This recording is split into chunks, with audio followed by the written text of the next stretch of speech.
ಶಾರದಾಮಣಿ ದೇವಿ. ಶಾರದಾಮಣಿ ದೇವಿ ಹುಟ್ಟಿದ್ದದ್ದು ಒಂದು ಸಣ್ಣ ಹಳ್ಳಿಯಲ್ಲಿ. ಶಾಲೆಗೆ ಹೋಗಲಿಲ್ಲ, ಓದು ಬರಹ ಕಲಿಯಲಿಲ್ಲ.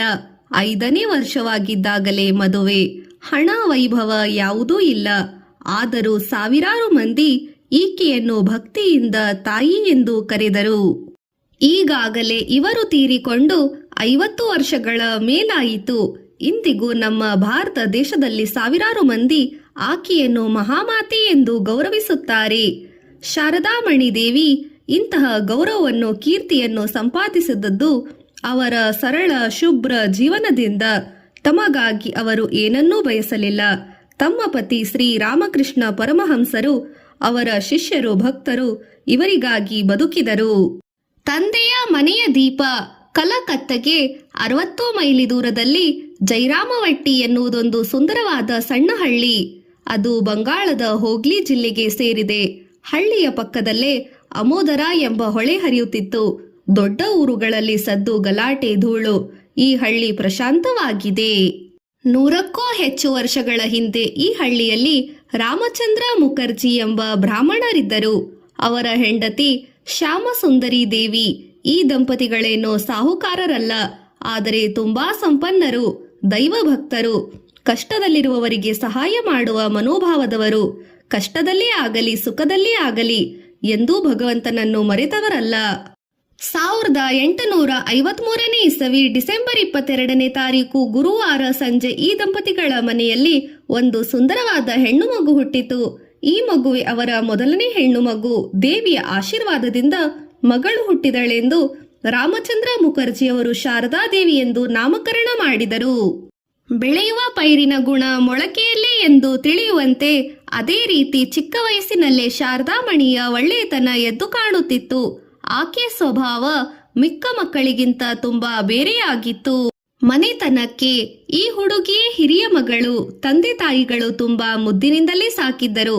ಆದರೂ ಪುಟ್ಟ ಶಾರದೆ ಸದಾ ಮನೆಯ ಕೆಲಸಗಳಲ್ಲಿ ತಾಯಿಗೆ ನೆರವಾಗುತ್ತಿದ್ದಳು. ತಂದೆಗೆ ಪೂಜೆ ಮಾಡಲು ಹೂವು, ತುಳಸಿಗಳನ್ನು ಬಿಡಿಸಿ ತಂದು ಕೊಡುತ್ತಿದ್ದಳು. ಕೆಲವೊಮ್ಮೆ ಅಡಿಗೆ ಕೂಡ ಮಾಡುತ್ತಿದ್ದಳು.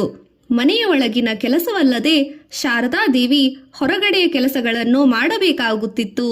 ಬಂಗಾಳದಲ್ಲಿ ಮಳೆ ಹೆಚ್ಚು. ಕೆಲವು ಬಾರಿಯಂತೂ ಮನೆಯಿಂದ ಸ್ವಲ್ಪ ದೂರ ಹೋಗಬೇಕಾದರೂ ದೋಣಿಯಲ್ಲೇ ಹೋಗಬೇಕಾಗುತ್ತಿತ್ತು. ಅಂಥ ಸಮಯದಲ್ಲಿ ಶಾರದಾದೇವಿ ಕೊಚ್ಚೆಯಲ್ಲೇ ನಡೆದು ಹೋಗಿ ದನಗಳಿಗೆ ಹುಲ್ಲು ಕುಯ್ದು ತರುತ್ತಿದ್ದಳು. ಗದ್ದೆಯಲ್ಲಿ ತಂದೆ ಕೆಲಸ ಮಾಡುತ್ತಿದ್ದಾಗ ಅವರಿಗೂ ಆಳುಗಳಿಗೋ ಊಟ ತೆಗೆದುಕೊಂಡು ಹೋಗುತ್ತಿದ್ದಳು. ಒಂದು ಸಲವಂತೂ ಯಾವುದೋ ರೋಗದಿಂದ ಭತ್ತವೇ ಸರಿಯಾಗಿ ಬೆಳೆಯಲಿಲ್ಲ. ಅಂಥ ಸಮಯದಲ್ಲಿ ಈ ಹುಡುಗಿ ದಿನವೆಲ್ಲ ಗದ್ದೆ ಸುತ್ತಿ ಭತ್ತದ ಕಾಳುಗಳನ್ನು ಆರಿಸಿ ತಾಯಿಗೆ ತಂದು ಕೊಡುತ್ತಿದ್ದಳು. ಇದಲ್ಲದೆ ತಮ್ಮಂದಿರನ್ನೂ ಸಹ ಅವರನ್ನು ನೋಡಿಕೊಳ್ಳುವುದು, ಅವರನ್ನು ಶಾಲೆಗೆ ಬಿಟ್ಟು ಬರುವುದು, ಹೀಗೆ ಆ ವಯಸ್ಸಿನಲ್ಲೇ ಶಾರದಾದೇವಿ ಬೆಳಗ್ಗಿನಿಂದ ಸಂಜೆವರೆಗೆ ಕೆಲಸ ಮಾಡುತ್ತಲೇ ಇರುತ್ತಿದ್ದಳು. ಶಾರದಾದೇವಿ ಸ್ವತಃ ಕಷ್ಟಪಟ್ಟು ಕೆಲಸ ಮಾಡುತ್ತಿದ್ದ ಮಾತ್ರವಲ್ಲ, ಚಿಕ್ಕ ವಯಸ್ಸಿನಿಂದ ಇನ್ನೊಬ್ಬರ ಕಷ್ಟವನ್ನು ಕಂಡರೆ ಅಯ್ಯೋ ಪಾಪ ಎಂದುಕೊಳ್ಳುವಳು. ಜೊತೆಗೆ ಅವರಿಗೆ ತಮ್ಮಿಂದಾದಷ್ಟು ಸಹಾಯವನ್ನು ಮಾಡುತ್ತಿದ್ದಳು. ಒಮ್ಮೆ ಬಂಗಾಳದಲ್ಲಿ ದೊಡ್ಡ ಕ್ಷಾಮ ಬಂತು.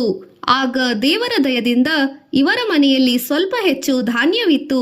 ಬೇರೆಯವರೆಲ್ಲ ಅನ್ನವಿಲ್ಲದೆ ಸಾಯುತ್ತಿರುವಾಗ ತಾವು ಮಾತ್ರ ಸುಖವಾಗಿ ಊಟ ಮಾಡಿರುವುದು ಶಾರದಾದೇವಿಯ ತಂದೆ ರಾಮಚಂದ್ರ ಮುಖರ್ಜಿಯವರಿಗೆ ಸರಿಯೆನಿಸಲಿಲ್ಲ. ಅವರು ಪ್ರತಿದಿನವೂ ಹಸಿದು ಬಂದವರಿಗೆ ಅಡಿಗೆ ಮಾಡಿಸುತ್ತಿದ್ದರು. ಪುಟ್ಟ ಶಾರದಾದೇವಿ ಬಂದವರಿಗೆಲ್ಲ ಅದನ್ನು ಪ್ರೀತಿಯಿಂದ ಬಡಿಸುತ್ತಿದ್ದಳು. ಆಹಾರ ಬಿಸಿಯಾಗಿದ್ದರೆ ಬಿಸಣಿಕೆಯಿಂದ ಬೀಸಿ ಆರಿಸಿ ಬಡಿಸುತ್ತಿದ್ದಳು. ಶಾರದಾದೇವಿಯ ಆಟಪಾಠಗಳು ಮಿಕ್ಕ ಸಮವಯಸ್ಕರ ಹೆಣ್ಣು ಮಕ್ಕಳಂತೆ ಇರುತ್ತಲೇ ಇರಲಿಲ್ಲ. ಜಗಳವಾಡುವುದಕ್ಕೆ ಬರುತ್ತಿರಲಿಲ್ಲವೇನೋ. ಒಂದು ದಿನವೂ ಯಾರ ಜೊತೆಗೋ ಜಗಳವಿಲ್ಲ. ಜೊತೆಯವರೆಲ್ಲ ಯಾರಾದರೂ ಜಗಳವಾಡಿದರೆ ಅವರಿಗೆಲ್ಲ ಬುದ್ಧಿವಾದ ಹೇಳುತ್ತಿದ್ದಳು. ಅವಳ ವಯಸ್ಸಿನ ಹುಡುಗಿಯರು ಆಟದ ಸಾಮಾನುಗಳನ್ನು ಆಸೆಯಿಂದ ತರಿಸಿಕೊಂಡು ಆಡುವರು. ಶಾರದಾದೇವಿಗೆ ಆಟದ ಸಾಮಾನುಗಳೇ ಬೇಕಿರಲಿಲ್ಲ. ಬೇರೆ ಕೆಲಸವಿಲ್ಲದಿದ್ದಾಗ ಕಾಳಿಯ ವಿಗ್ರಹ, ಶಿವನ ವಿಗ್ರಹ ಇಂಥವನ್ನು ಇಟ್ಟುಕೊಂಡು ಪೂಜೆ ಮಾಡುವಳು. ಒಂದು ಸಲವಂತೂ ದೇವಿಯ ಪೂಜೆಯನ್ನು ಮಾಡುತ್ತಾ ನೋಡುತ್ತಾ ಹೊರಗಿನ ಪ್ರಪಂಚವನ್ನೇ ಮರೆತು ಬಿಟ್ಟಳಂತೆ. 120 ವರ್ಷಗಳ ಹಿಂದಿನ ಮಾತಲ್ಲವೇ. ಆಗ ಬಹುಮಂದಿ ತಮ್ಮ ಹೆಣ್ಣು ಮಕ್ಕಳನ್ನು ಶಾಲೆಗೆ ಕಳುಹಿಸುತ್ತಿರಲಿಲ್ಲ. ಶಾರದಾದೇವಿಗೇನೋ ಓದುವುದರಲ್ಲಿ ಆಸಕ್ತಿ ಇತ್ತು. ಆದರೆ ಮಗಳು ಮದುವೆಯಾಗಿ ಅತ್ತೆ ಮನೆಗೆ ಹೋಗಬೇಕು, ಅವಳಿಗೆ ಶಾಲೆ ಏಕೆ ಎಂಬ ಅಭಿಪ್ರಾಯ ಅವಳ ತಂದೆ ತಾಯಿಯರದು. ಆದುದರಿಂದ ಅವಳನ್ನು ಶಾಲೆಗೆ ಸೇರಿಸಲೇ ಇಲ್ಲ. ಹಾಗೆಂದ ಮಾತ್ರಕ್ಕೆ ಶಾರದಾದೇವಿ ಏನನ್ನೂ ಕಲಿಯಲೇ ಇಲ್ಲ ಎಂದಲ್ಲ. ಅಕ್ಷರ ಜ್ಞಾನ ಇಲ್ಲದಿದ್ದರೂ ಶಾರದಾದೇವಿಗೆ ತಿಳುವಳಿಕೆ ತುಂಬಾ ಇತ್ತು. ಅವಳ ತಂದೆ ರಾಮಚಂದ್ರ ಮುಖರ್ಜಿಯವರು ರಾಮಾಯಣ, ಮಹಾಭಾರತ, ಚೈತನ್ಯ ಭಾಗವತ ಮುಂತಾದ ಪುರಾಣ ಗ್ರಂಥಗಳನ್ನು ಓದಿ ಹೇಳುತ್ತಿದ್ದರು. ತಾಯಿ ಪುಟ್ಟ ಶಾರದೆಯನ್ನು ತೊಡೆಯ ಮೇಲೆ ಕೂರಿಸಿಕೊಂಡು ಸೀತೆ, ಸಾವಿತ್ರಿ, ಶಬರಿ ಮುಂತಾದ ಶ್ರೇಷ್ಠ ಹೆಂಗಸರ ಕಥೆಯನ್ನು ಹೇಳುತ್ತಿದ್ದರು. ಅಷ್ಟೇ ಅಲ್ಲ, ನೀನು ಅವರ ಹಾಗೆ ಆಗಬೇಕು ಎಂದು ಬುದ್ಧಿ ಹೇಳುತ್ತಿದ್ದರು. ಮುಂದೆ ಶಾರದಾದೇವಿ ಬಹುದೊಡ್ಡ ಭಗವದ್ಭಕ್ತೆ ಶ್ರೀರಾಮಕೃಷ್ಣ ಪರಮಹಂಸರ ಕೈ ಹಿಡಿದಳು. ತಂದೆಯ ಮನೆಯ ಇಂತಹ ವಾತಾವರಣದಲ್ಲೇ ಬೆಳೆದು ಆಕೆ ಶ್ರೀರಾಮಕೃಷ್ಣ ಪರಮಹಂಸರಂತೆ ಮಹಾತ್ಮರಿಗೆ ತಕ್ಕ ಪತ್ನಿಯಾಗುವ ಯೋಗ್ಯತೆಯನ್ನು ಸಂಪಾದಿಸಿಕೊಂಡರು. ರಾಮಕೃಷ್ಣ ಪರಮಹಂಸರೊಂದಿಗೆ ವಿವಾಹ, ಮದುವೆ. ಶಾರದಾದೇವಿಯ ತಂದೆ ತಾಯಿ ಅವಳಿಗೆ ಮದುವೆ ಮಾಡಬೇಕೆಂದು ಯೋಚಿಸಿದ್ದರು. ಆಗ ಶಾರದಾದೇವಿಗೆ ಎಷ್ಟು ವಯಸ್ಸು ಗೊತ್ತೇ? 5 ವರ್ಷ. ಆಗಿನ ಕಾಲದಲ್ಲಿ ಹೆಣ್ಣು ಮಕ್ಕಳಿಗೆ ಬಹು ಚಿಕ್ಕ ವಯಸ್ಸಿನಲ್ಲೇ ಮದುವೆ ಮಾಡಿಬಿಡುತ್ತಿದ್ದರು. ರಾಮಕೃಷ್ಣ ಪರಮಹಂಸ ಎಂಬುವರು ನಮ್ಮ ದೇಶದ ಮಹಾಭಕ್ತರು ಮತ್ತು ಮಹಾಜ್ಞಾನಿಗಳಲ್ಲಿ ಒಬ್ಬರು. ಇವರಿಗೆ ತಂದೆ ತಾಯಿ ಇಟ್ಟ ಹೆಸರು ಗದಾಧರ. ಅವರು ದಕ್ಷಿಣೇಶ್ವರದಲ್ಲಿ ಭವತಾರಿಣಿಯ ಮಂದಿರದಲ್ಲಿ ದೇವರ ಪೂಜೆ ಕೆಲಸಕ್ಕೆ ಸೇರಿದರು. ದೇವರನ್ನು ನೋಡಬೇಕು ಎಂದು ಅವರಿಗೆ ಆಸೆ. ಅವರ ರೀತಿಗಳು ಸಾಮಾನ್ಯ ಜನರಿಗೆ ವಿಚಿತ್ರವಾಗಿ ತೋರುತ್ತಿದ್ದರಿಂದ ಜನ ಅವರನ್ನು ಹುಚ್ಚರೆಂದು ಕರೆಯುತ್ತಿದ್ದರು. ದೇವರು ಇನ್ನೂ ಕಾಣಿಸಲಿಲ್ಲ ಎಂದು ರಾಮಕೃಷ್ಣರು ದುಃಖದಿಂದ ಅಳುತ್ತಿದ್ದರು. ಗಂಟೆಗಟ್ಟಲೆ ಮೈ ಮೇಲೆ ಪ್ರಜ್ಞೆ ಇಲ್ಲದಂತೆ ಕುಳಿತು ಬಿಡುತ್ತಿದ್ದರು. ಈ ವಿಷಯಗಳನ್ನೆಲ್ಲ ಅವರ ತಾಯಿ ಚಂದ್ರಮಣಿಗೂ ತಿಳಿಯಿತು. ಅವರು ರಾಮಕೃಷ್ಣರನ್ನು ತಮ್ಮ ಊರಾದ ಕಾಮಾರಪುಕರಕ್ಕೆ ಕರೆಸಿಕೊಂಡಿದ್ದರು. ಮಗನ ಸ್ಥಿತಿಯನ್ನು ಕಂಡು ತಾಯಿ ಚಂದ್ರಮಣಿ ದೇವಿಗೆ ತುಂಬಾ ದುಃಖವಾಯಿತು, ಗಾಬರಿಯೂ ಆಯಿತು. ಅವರ ಮಗನಿಗೆ ವೈದ್ಯರಿಗೆ ಚಿಕಿತ್ಸೆ ಮಾಡಿಸಿದರು, ಮಂತ್ರವಾದಿಗಳಿಂದ ಮಂತ್ರ ಹಾಕಿಸಿದರು. ಯಾವುದರಿಂದಲೂ ರಾಮಕೃಷ್ಣರಿಗೆ ಗುಣಮುಖವಾಗಲಿಲ್ಲ. ತಾಯಿಗೆ ಚಿಂತೆ ಹತ್ತಿತು. ಮದುವೆ ಮಾಡಿದರೆ ಈ ಹುಚ್ಚು ಬಿಟ್ಟು ಹೋಗುತ್ತದೆ ಎಂದು ಯಾರೋ ಸಲಹೆ ನೀಡಿದರು. ಚಂದ್ರಮಣಿ ದೇವಿಗೂ ಆ ಸಲಹೆ ಸರಿಯಾಗಿ ಕಂಡಿತು. ಆದರೆ ಅಲ್ಲಿನ ಪದ್ಧತಿಯಂತೆ ಗಂಡು ಮಕ್ಕಳಿಗೆ ಮದುವೆ ಮಾಡುವುದಕ್ಕೆ ಹೆಣ್ಣಿನ ತಂದೆಗೆ ಕನ್ಯಾಶುಲ್ಕ ಎಂದರೆ ಹಣ ಕೊಡಬೇಕಾಗಿತ್ತು. ಚಂದ್ರಮಣಿ ದೇವಿಯ ಹತ್ತಿರ ಅಷ್ಟು ಹಣವೂ ಇರಲಿಲ್ಲ. ಜೊತೆಗೆ ರಾಮಕೃಷ್ಣರ ಹುಚ್ಚಿನ ವಿಚಾರವು ಅನೇಕ ಜನರಿಗೆ ಗೊತ್ತಾಗಿತ್ತು. ಹೀಗಾಗಿ ತಾಯಿ ಮತ್ತೆ ಚಿಂತಿಸುವಂತಾಯಿತು. ಅವರ ಚಿಂತೆಯನ್ನು ತಿಳಿದು ರಾಮಕೃಷ್ಣರೇ, ಸುಮ್ಮನೆ ಯಾಕೆ ಯೋಚಿಸುತ್ತೀಯಮ್ಮ? ಜಯರಾಮವಟಿಯಲ್ಲಿ ರಾಮಚಂದ್ರ ಮುಖರ್ಜಿಯವರ ಮನೆಯಲ್ಲಿ ಒಬ್ಬ ಹುಡುಗಿ ಇದ್ದಾಳೆ, ಅಲ್ಲಿ ಹೋಗಿ ಬರೋಣ ಬಾ ಎಂದರು. ಅದರಂತೆ ಚಂದ್ರಮಣಿ ಹುಡುಕಿಕೊಂಡು ಹೊರಟರು. ಹುಡುಗಿಯೇನೋ ಇದ್ದಳು, ಆದರೆ ಅವಳಿಗೆ 5 ವರ್ಷ. ಅದೇ ಹುಡುಗಿಯನ್ನೇ ರಾಮಕೃಷ್ಣರಿಗೆ ಕೊಟ್ಟು ಮದುವೆ ಮಾಡುವುದೆಂದು ನಿಶ್ಚಯವಾಯಿತು. ಗಂಡಿನ ಮನೆಯವರು 300 ರೂಪಾಯಿಗಳ ಕನ್ಯಾಶುಲ್ಕವನ್ನು ಕೊಟ್ಟರು. ಮದುವೆಯಾದ ಮೇಲೆ ಶಾರದಾದೇವಿಯನ್ನು ಕಾಮಾರಪುಕುರಕ್ಕೆ ಅತ್ತೆ ಮನೆಗೆ ಕರೆದುಕೊಂಡು ಹೋದರು. ಮದುವೆ ಸಮಯದಲ್ಲಿ ಯಾರದೋ ಮನೆಯಿಂದ ಒಡವೆಗಳನ್ನು ತಂದು ಹುಡುಗಿಗೆ ತೊಡಿಸಿದ್ದರು. ಮದುವೆ ಮುಗಿದ ಮೇಲೆ ಅದನ್ನು ತೆಗೆದುಕೊಡಲು ಹುಡುಗಿ ಒಪ್ಪಲಿಲ್ಲ. ಆಗ ರಾತ್ರಿ ಅವಳು ಮಲಗಿರುವಾಗ ರಾಮಕೃಷ್ಣರೇ ಅವನೆಲ್ಲ ಉಪಾಯವಾಗಿ ತೆಗೆದು ತಾಯಿಯ ಕೈಗೆ ಕೊಟ್ಟರು. ಬೆಳಗ್ಗಿನ ಜಾವ ಎದ್ದ ಮೇಲೆ ಮೈ ಮೇಲೆ ಆಭರಣಗಳಿಲ್ಲದಿದ್ದನ್ನು ಕಂಡು ಎಳೆಯ ಹುಡುಗಿ ಶಾರದಾದೇವಿ ಅಳತೊಡಗಿದಳು. ಚಂದ್ರಮಣಿ ದೇವಿ ಸೊಸೆಯನ್ನು ಎತ್ತಿಕೊಂಡು ಸಮಾಧಾನ ಪಡಿಸಿದರು. ಶಾರದಾದೇವಿಯನ್ನು ಸುಮ್ಮನಾದಳು. ಆದರೆ ಅವಳ ಸೋದರ ಮಾವನಿಗೆ ಈ ಘಟನೆಯಿಂದ ಅಸಮಾಧಾನವಾಯಿತು. ಹುಡುಗಿಯನ್ನು ತವರು ಮನೆಗೆ ಕರೆದುಕೊಂಡು ಹೊರಟು ಹೋದರು. ಆಗ ಶಾರದಾದೇವಿ ಇನ್ನೂ ಏನೂ ತಿಳಿಯದ ಹುಡುಗಿ, 5 ವರ್ಷ. ಆದರೂ ಆಗಲೇ ತಮ್ಮ ಗಂಡನನ್ನು ಕಂಡರೆ ಭಕ್ತಿ, ಗೌರವ. ಒಂದು ಸಲ ರಾಮಕೃಷ್ಣರು ಜಯರಾಮವಟಿಗೆ ಮಾವನ ಮನೆಗೆ ಬಂದರು. ಶಾರದಾದೇವಿ ಅವರ ಕಾಲು ಮುಟ್ಟಿ ನಮಸ್ಕಾರ ಮಾಡಿದರು. ಅವರು ಕುಳಿತ ಮೇಲೆ ಬೀಸಣಿಕೆಯಿಂದ ಗಾಳಿ ಬೀಸಿದಳು. ಎಳೆ ಹುಡುಗಿ ಈ ನಡವಳಿಕೆಯನ್ನು ನೋಡಿ ಮನೆಯವರೆಲ್ಲ ನಕ್ಕರು, ಜೊತೆಗೆ ಆಶ್ಚರ್ಯಪಟ್ಟರು. ಮುಂದೆ 14 ವರ್ಷಗಳಾಗುವವರೆಗೂ ಶಾರದಾಮಣಿ ಶ್ರೀರಾಮಕೃಷ್ಣರನ್ನು ನೋಡಲೇ ಇಲ್ಲ. ಅವರು ಕಾಮಾರಪುಕುರಕ್ಕೆ ಬಂದಾಗ ಶಾರದಾದೇವಿ ಅಲ್ಲಿಗೆ ಬಂದರು. ಆಗ ಶ್ರೀರಾಮಕೃಷ್ಣರು ಅವರನ್ನು ತುಂಬಾ ಪ್ರೀತಿಯಿಂದ ಕಂಡರು. ಸುಲಭವಾದ ಮಾತುಗಳಲ್ಲಿ ದೇವರ ಮತ್ತು ಧರ್ಮದ ವಿಚಾರಗಳನ್ನೆಲ್ಲ ಹೆಂಡತಿಗೆ ತಿಳಿಸಿಕೊಟ್ಟರು. 1.5 ತಿಂಗಳ ನಂತರ ಶಾರದಾಮಣಿ ತವರು ಮನೆಗೆ ಬಂದು ಬಿಟ್ಟಳು. ಕೆಲವೇ ದಿನಗಳಲ್ಲಿ ಶ್ರೀರಾಮಕೃಷ್ಣರು ದಕ್ಷಿಣೇಶ್ವರಕ್ಕೆ ಹೊರಟು ಹೋದರು. ಅವರ ಸ್ಥಿತಿ ಮತ್ತೆ ಮೊದಲಿನಂತಾಯಿತು. ದೇವರ ದರ್ಶನಕ್ಕಾಗಿ ಹಂಬಲಿಸುವರು, ಕಾಳಿಯ ವಿಗ್ರಹ ಹಿಡಿದು ಬೇಡುವರು, ಅಳುವರು. ಬಹುಜನ ಅವರನ್ನು ಹುಚ್ಚರು ಎಂದುಕೊಂಡರು. ಈ ವಿಚಾರ ಅಲ್ಲಿ ಇಲ್ಲಿ ಸುತ್ತಿ ಜೈರಾಮವಟಿಗೂ ತಲುಪಿತು. ಎಲ್ಲರೂ ಶಾರದಾ ದೇವಿಯನ್ನು ಕಂಡ ಕೂಡಲೇ ಅಯ್ಯೋ, ನಮ್ಮ ಶಾರದೆಯ ಗಂಡನಿಗೆ ಹುಚ್ಚು ಹಿಡಿದಿದೆಯಂತೆ ಎಂದು ಮಾತನಾಡಿಕೊಳ್ಳುತ್ತಿದ್ದರು. ಈ ಮಾತನ್ನು ಕೇಳಿದ ಶಾರದಾ ದೇವಿ ಕಿವಿಗೂ ಬಿತ್ತು. ಅದನ್ನು ಕೇಳಿ ಅವರಿಗೆ ತುಂಬಾ ದುಃಖವಾಯಿತು. ಅಲ್ಲದೆ ಅವರು ನನ್ನನ್ನು ಕರೆದುಕೊಂಡು ಹೋಗಲಿಲ್ಲವಲ್ಲ ಎನ್ನುವ ಚಿಂತೆ ಬೇರೆ. ಕೊನೆಗೆ ತಮ್ಮ ಪತಿಗೆ ಕಾಯಿಲೆಯಾಗಿರುವಾಗ ತಾವು ಅವರ ಹತ್ತಿರವೇ ಇರುವುದು ಒಳ್ಳೆಯದೆಂದು ನಿಶ್ಚಯಿಸಿದರು. ರಾಮಕೃಷ್ಣರ ಜೊತೆಗೆ ಭಕ್ತರಿಗೆ ತಾಯಿ. ಈಗಿನಂತೆ ರೈಲು ಬಸ್ಸುಗಳಿಲ್ಲದ ಕಾಲ ಅದು. ಎತ್ತಿನ ಗಾಡಿ, ಕುದುರೆ ಗಾಡಿಗಳಲ್ಲಿ ಪ್ರಯಾಣ ಮಾಡುವುದು ಕಷ್ಟವಾಗಿತ್ತು. 60 ಮೈಲಿ ದೂರ ನಡೆದೇ ಹೋಗಬೇಕಾಗಿತ್ತು. ಶ್ರೀಮಂತರಾದರೆ ಪಲ್ಲಕ್ಕಿಯಲ್ಲಿ ಹೋಗಬಹುದಾಗಿತ್ತು. ಅಷ್ಟಾಗಿ ರಸ್ತೆಯೂ ಚೆನ್ನಾಗಿರಲಿಲ್ಲ. ಅಲ್ಲದೆ ಕಳ್ಳಕಾಕರ ಕಾಟ ಬೇರೆ. ಆದ್ದರಿಂದ ಒಬ್ಬರು ಇಬ್ಬರು ಪ್ರಯಾಣ ಮಾಡುವುದಂತೂ ಇರಲಿಲ್ಲ. ಈ ಕಾರಣಗಳಿಂದಾಗಿ ಶಾರದಾಮಣಿ ತಕ್ಷಣ ದಕ್ಷಿಣೇಶ್ವರಕ್ಕೆ ಹೋಗುವಂತಿರಲಿಲ್ಲ. ಇವರು ಅದಕ್ಕಾಗಿ ತಕ್ಕ ಸಮಯಕ್ಕೆ ಕಾಯಬೇಕಾಗಿತ್ತು. ಕೆಲವು ದಿನಗಳಲ್ಲಿ ಚೈತನ್ಯ ಜಯಂತಿ ಬಂತು. ಶಾರದಾ ದೇವಿಯ ಕೆಲವರು ನೆಂಟರು ಗಂಗಾ ಸ್ನಾನ ಮಾಡುವುದಕ್ಕೆಂದು ಹೊರಟರು. ಶಾರದಾ ದೇವಿಗೆ ಶ್ರೀರಾಮಕೃಷ್ಣರನ್ನು ನೋಡಲು ಇದೇ ತಕ್ಕ ಸಮಯ ಎನಿಸಿತು. ಈ ವಿಚಾರವನ್ನು ತಂದೆ ರಾಮಚಂದ್ರ ಮುಖರ್ಜಿಯವರಲ್ಲಿ ಹೇಳಿಕೊಂಡರು. ಅದಕ್ಕೆ ಅವರೂ ಒಪ್ಪಿಗೆ ಕೊಟ್ಟರು. ಶಾರದಾ ದೇವಿ ತಂದೆಯನ್ನು ಕರೆದುಕೊಂಡು ದಕ್ಷಿಣೇಶ್ವರಕ್ಕೆ ಹೊರಟರು. ದಾರಿಯಲ್ಲಿ ಹೋಗುವಾಗ ಮೊದಲೆರಡು ದಿನಗಳೇನು ನಿರಾಂತಕವಾಗಿ ಕಳೆದವು. 3ನೇ ದಿನದ ಹೊತ್ತಿಗೆ ಶಾರದಾ ದೇವಿಗೆ ವಿಪರೀತ ಆಯಾಸವಾಯಿತು.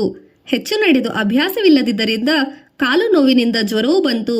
ಮುಂದೆ ನಡೆಯುವುದಕ್ಕೆ ಸಾಧ್ಯವಾಗದೆ ರಸ್ತೆ ಪಕ್ಕದಲ್ಲಿದ್ದ ಮನೆಯಲ್ಲಿ ಒಂದು ರಾತ್ರಿ ಕಳೆದರು. ರಾತ್ರಿ ಕನಸಿನಲ್ಲಿ ದೇವಿಯೇ ಬಂದು ಆಶೀರ್ವಾದಿಸಿದಂತಾಯಿತು. ಬೆಳಗಾಗುವ ಹೊತ್ತಿನಲ್ಲಿ ಶಾರದಾ ದೇವಿ ಚೇತರಿಸಿಕೊಂಡು ಆ ದಿನವೆಲ್ಲ ನಡೆದು ರಾತ್ರಿ 10 ಗಂಟೆಗೆ ಹೊತ್ತಿಗೆ ದಕ್ಷಿಣೇಶ್ವರಕ್ಕೆ ಬಂದರು. ರಸ್ತೆಯುದ್ದಕ್ಕೂ ಶಾರದಾ ದೇವಿಯವರಿಗೆ ಶ್ರೀರಾಮಕೃಷ್ಣ ಪರಮಹಂಸರದೇ ಆಲೋಚನೆ. ಅವರು ಹೇಗಿದ್ದಾರೋ ಏನೋ. ಅವರು ತನ್ನನ್ನು ನೋಡಿ ಎಷ್ಟೋ ದಿನಗಳಾಗಿ ಹೋಗಿದೆ. ಅವರಿಗೆ ಹುಚ್ಚು ಎಂದು ಜನ ಹೇಳುತ್ತಾರೆ. ತನ್ನನ್ನು ಗುರುತಿಸುವರೋ ಇಲ್ಲವೋ, ಗುರುತಿಸಿದರೂ ಮಾತನಾಡಿಸುತ್ತಾರೋ ಇಲ್ಲವೋ ಹೇಗೆ ಎಂದು ಯೋಚಿಸುತ್ತಿದ್ದರು. ಹೀಗೆ ಆಲೋಚಿಸುತ್ತಲೇ ದಕ್ಷಿಣೇಶ್ವರಕ್ಕೆ ಬಂದು ಸೇರಿದರು. ನೇರವಾಗಿ ಶ್ರೀರಾಮಕೃಷ್ಣರನ್ನು ನೋಡಲೆಂದು ಹೋದರು. ರಾಮಕೃಷ್ಣರು ಅವರನ್ನು ನೋಡಿದ ಕೂಡಲೇ ತುಂಬಾ ಪ್ರೀತಿಯಿಂದ ಬರಮಾಡಿಕೊಂಡರು. ಅವರು ಇರುವುದಕ್ಕೆ ತಮ್ಮ ತಾಯಿ ಚಂದ್ರಮಣಿಯವರ ಹತ್ತಿರ ಸ್ಥಳ ವ್ಯವಸ್ಥೆ ಮಾಡಿಸಿದರು. ಗಂಡನನ್ನು ಕಂಡ ಮೇಲೆ ಶಾರದಾದೇವಿಯರ ಮನಸ್ಸಿನಲ್ಲಿ ಅನುಮಾನ, ಭಯಗಳೆಲ್ಲ ದೂರವಾದವು. ಅವರ ತಂದೆ ಮನಸ್ಸಿಗೂ ಸಮಾಧಾನವಾಯಿತು. ಅವರು ಮಗಳನ್ನು ಅಲ್ಲಿಯೇ ಬಿಟ್ಟು ಊರಿಗೆ ಹಿಂತಿರುಗಿದರು. ದೇವರ ಕಡೆ ಮನಸ್ಸನ್ನು ತಿರುಗಿಸಿ ದೇವರ ಧ್ಯಾನದಲ್ಲಿ ಜೀವನವನ್ನು ಕಳೆಯುವವರಲ್ಲಿ ಹಲವಾರು ಮದುವೆಯೇ ಆಗುವುದಿಲ್ಲ. ಮದುವೆ ಆಗಿದ್ದರೂ ಹೆಂಡತಿಯನ್ನು ಬಿಟ್ಟು ಹೊರಟು ಹೋಗುತ್ತಾರೆ. ಹೆಂಡತಿ ಮಕ್ಕಳು ಇವರ ಆಲೋಚನೆಯಿಂದ ತಮ್ಮ ದೇವರ ಧ್ಯಾನ ಯೋಚನೆ ಇವಕ್ಕೆ ತೊಂದರೆಯಾಗುತ್ತದೆ ಎಂದು ಇವರಿಗೆ ಎನಿಸುತ್ತದೆ. ಆದರೆ ಶ್ರೀರಾಮಕೃಷ್ಣರು ಎಂದೂ ಆ ರೀತಿ ಯೋಚಿಸಲಿಲ್ಲ. ತಾವು ದೇವರನ್ನು ಪೂಜಿಸಿ ಧ್ಯಾನಿಸಿ ಬದುಕುವುದಕ್ಕೆ ತಮ್ಮ ಹೆಂಡತಿಯಿಂದ ತೊಂದರೆ ಎಂದು ಭಾವಿಸಲಿಲ್ಲ. ಎಲ್ಲ ಹೆಂಗಸರಲ್ಲೂ ಅವರು ದೇವಿಯನ್ನೇ ಕಾಣುತ್ತಿದ್ದರು. ಆದ್ದರಿಂದಲೇ ಶಾರದಾ ದೇವಿಯರನ್ನು ದೂರ ಅಟ್ಟಲು ಬದಲು ಅವರನ್ನು ದೇವರ ಧ್ಯಾನ, ಪೂಜೆ, ಜನರಿಗೆ ಸರಿಯಾಗಿ ದಾರಿ ತೋರಿಸುವುದು ಇವುಗಳೆಲ್ಲ ತಮ್ಮ ಜೊತೆಗಾತಿಯನ್ನಾಗಿ ಮಾಡಿಕೊಂಡರು. ತಾವು ಪ್ರಪಂಚವನ್ನು ಬಿಟ್ಟ ಮೇಲೆ ಶಾರದಾದೇವಿ ಜನರಿಗೆ ಮಾರ್ಗದರ್ಶಿಯಾಗಲು ಅವಕಾಶ ಮಾಡಿಕೊಟ್ಟರು. ಶ್ರೀರಾಮಕೃಷ್ಣರು ತಮ್ಮ ಜೀವನವನ್ನೆಲ್ಲ ದೇವರ ಧ್ಯಾನ, ಪೂಜೆ ಇವಕ್ಕೆ ಮುಡಿಪು ಮಾಡಿಟ್ಟಿದ್ದರು. ಶಾರದಾದೇವಿಗೆ ತುಂಬ ಚಿಕ್ಕ ವಯಸ್ಸು. ಅವರು ಗಂಡನ ಹಾಗೆ ಎಲ್ಲ ಸುಖವನ್ನು ಬಿಟ್ಟು ವೈರಾಗ್ಯದಿಂದಿರುವಂತೆ ರಾಮಕೃಷ್ಣರು ಬಲವಂತ ಮಾಡಲಿಲ್ಲ. ಸಾಮಾನ್ಯವಾಗಿ ಗಂಡ ಹೆಂಡತಿ ಸುಖವಾಗಿರಬೇಕು, ಒಳ್ಳೆ ಬಟ್ಟೆ ಹಾಕಿಕೊಳ್ಳಬೇಕು, 4 ಕಡೆ ಹೋಗಿ ಬರಬೇಕು, ಮಕ್ಕಳನ್ನು ಬೆಳೆಸಿ ಅವರೊಂದಿಗೆ ಸಂತೋಷವಾಗಿರಬೇಕು ಎಂದು ಬಯಸುತ್ತಾರೆ. ಆದುದರಿಂದ ರಾಮಕೃಷ್ಣರು ಶಾರದಾದೇವಿಗೆ ಹೇಳಿದರು, ನನಗೇನು ಇತರರ ಹಾಗೆ ಸಂಸಾರ ನಡೆಸುವ ಆಸೆ ಇಲ್ಲ. ನೀವು ಇಷ್ಟಪಡುವುದಾದರೆ ನಿಮ್ಮ ಜೊತೆಗೆ ಸಂಸಾರ ನಡೆಸಲು ನಾನು ಸಿದ್ಧನಾಗಿದ್ದೇನೆ. ಆದರೆ ಶಾರದಾದೇವಿ ಚಿಕ್ಕಂದಿನಿಂದಲೂ ದೈವಭಕ್ತಿ, ವೈರಾಗ್ಯ ಭಾವನೆಗಳನ್ನು ಬೆಳೆಸಿಕೊಂಡವರು. ಅವರೆಂದರೂ ಅಂಥ ಆಸೆಗಳೇನೂ ಇಲ್ಲ. ಕೊನೆಯವರೆಗೆ ನಿಮ್ಮ ಜೊತೆ ಇರುವಂತಾದರೆ ನನಗೆ ಅದೇ ಸಂತೋಷ. ಆಕೆ ಇಂಥ ತಪಸ್ವಿಯಾಗಿದ್ದರಿಂದಲೇ ಶ್ರೀರಾಮಕೃಷ್ಣ ಪರಮಹಂಸರ ನಂತರ ಅವರ ಶಿಷ್ಯರಿಗೆಲ್ಲ ತಾವೇ ಗುರುವಾಗಿ ನಿಂತು ಉಪದೇಶ ಕೊಡಲು ಸಮರ್ಥರಾಗಿದ್ದರು. ಒಂದು ಸಲ ಶಾರದಾದೇವಿ ಶ್ರೀರಾಮಕೃಷ್ಣರ ಕಾಲನ್ನು ಒತ್ತುತ್ತಾ ಕುಳಿತಿದ್ದರು. ಇದ್ದಕ್ಕಿದ್ದಂತೆ ಅವರು ತಮ್ಮ ಪತಿಯನ್ನು ಕೇಳಿದರು, ನೀವು ನನ್ನನ್ನು ಯಾವ ದೃಷ್ಟಿಯಿಂದ ನೋಡುತ್ತೀರಿ? ಅದಕ್ಕೆ ಶ್ರೀರಾಮಕೃಷ್ಣರು ಕ್ಷಣವೂ ಯೋಚಿಸದೆ ಉತ್ತರ ಕೊಟ್ಟರು, ಗುಡಿಯಲ್ಲಿರುವ ದೇವಿಯೇ ಈಗ ನಿನ್ನ ರೂಪದಲ್ಲಿ ಬಂದು ನನ್ನ ಕಾಲನ್ನು ಒತ್ತುತ್ತಿರುವಳು. ತಮ್ಮ ಹೆಂಡತಿಯೂ ಶ್ರೀರಾಮಕೃಷ್ಣರ ಕಣ್ಣಿಗೆ ದೇವಿಯಂತೆ ಕಾಣುತ್ತಿದ್ದರು. ಬಾಯಲ್ಲಿ ಹೇಳುವುದಷ್ಟೇ ಅಲ್ಲದೆ ಒಮ್ಮೆ ಅವರು ಆಕೆಯನ್ನು ಪೀಠದ ಮೇಲೆ ಕೂರಿಸಿ ದೇವರನ್ನು ಪೂಜಿಸುವಂತೆಯೇ ಅರಿಶಿನ, ಕುಂಕುಮ, ಹೂವುಗಳಿಂದ ಪೂಜಿಸಿಯೂ ಬಿಟ್ಟರು. ಪ್ರಪಂಚದ ಯಾವ ಪುರುಷನ ಜೀವನದಲ್ಲೂ ಬಹುಶಃ ಇಂತಹ ಘಟನೆ ನಡೆದಿಲ್ಲ ಎನಿಸುತ್ತದೆ. ಶ್ರೀ ರಾಮಕೃಷ್ಣರು ಶಾರದಾದೇವಿಯವರಿಗೆ ಗುರು, ದೇವರು ಎಲ್ಲ ಆಗಿದ್ದರು. ತಪಸ್ಸು ಜಪಗಳನ್ನು ಮಾಡುವುದಕ್ಕಿಂತ ಪತಿಸೇವೆ ಮಾಡುವುದು ಶಾರದಾದೇವಿಯರ ಮುಖ್ಯ ಸಾಧನೆಯಾಗಿತ್ತು. ಆ ಸಾಧನೆಯ ಮೂಲಕವೇ ಅವರು ಎಲ್ಲಾ ರೀತಿಯ ಸಿದ್ಧಿಯನ್ನು ಪಡೆದುಕೊಂಡರು.